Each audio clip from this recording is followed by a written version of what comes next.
ထိုင်းကနေအင်္ဂလိပ်လိုဘာသာပြန်ထားပေးတဲ့မွေးစီရင် Kansas City မှာရှိတဲ့မိသားစုတစုအတွက်ကျွန်တော်တို့ဒီနေ့ပဲပို့တော့မှာဖြစ်တယ်။ထိုင်းကနေအင်္ဂလိပ်လိုဘာသာပြန်ပေးမယ်ဆိုလို့ရှိရင်နေ့ရက်အကြဆုံးမှာ3ရက်နဲ့ကျွန်တော်တို့အပြီးလုပ်ပေးလို့ရတယ်နော်။ဒီဇင်ဘာ2025ကနေစပြီးတော့မှာပေါ့နော်။ခုတစ်ချိန်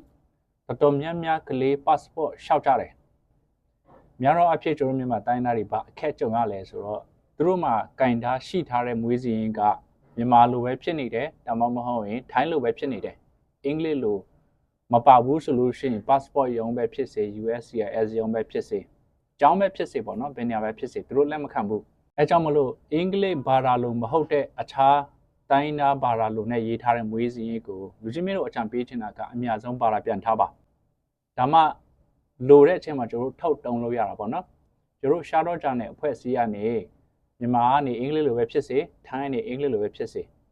part time လို့ဘာသာပြန်ပေးတယ်အများဆုံးနဲ့လည်းလုပ်ပေးတယ်အမခံချက်လည်းအပြည့်အဝရှိတယ်เนาะကျွန်တော်ဘာသာပြန်ထားတာတွေမားတယ်ဆိုရင်အချိန်မရွေးအခက်မဲ့ပဲပြုပြင်ပေးပါတယ်ပြီးတော့မိတူလိုတယ်ဆိုလို့ရှိရင်လည်းကျွန်တော် email နဲ့တစ်ဆင့်ထပ်ပြီးတော့ပြန်ပို့ပေးလို့ရတယ်เนาะထိုင်းကနေအင်္ဂလိပ်လိုဆိုလို့ရှိရင်တော့အကြဆုံးမှ3ရက်ပဲမြန်မာကနေအင်္ဂလိပ်လိုဆိုလို့ရှိရင်တော့အကြဆုံးမှ2ရက်နဲ့ကျွန်တော်အပြီးလုပ်ပေးလို့ရတယ်เนาะဒီမိသားစုအကြောင်းရှင်းပြမယ်ဆိုလို့ရှိရင်သူ့ကလေးအတွက် passport လျှောက်ပေးတယ်ထိုင်းလိုရေးထားတဲ့ original birth certificate ကိုတော့ပို့လိုက်တယ် passport ရုံးကသူတို့ပြောလဲဆိုတော့ဘာသာပြန်ထားဘာသာမပြန်ထားဘူးဆိုရင်တော့ကျွန်တော်တို့လက်မခံနိုင်ဘူး passport ကိုထုတ်ပေးလို့မရဘူးပေါ့နော်အဲကြောင့်မလို့ကျွန်တော်တို့ဆက်တွေ့လာတယ်ကျွန်တော်တို့ကလည်းအများဆုံးဘာသာပြန်ထားပေးတယ်သူတို့ဖုန်းခေါ်ဆက်တွေ့လာတဲ့အချိန်ကနေစပြီးတော့ခုရက်ထိဆိုရင်တော့3ရက်ပဲရှိပါသေးတယ်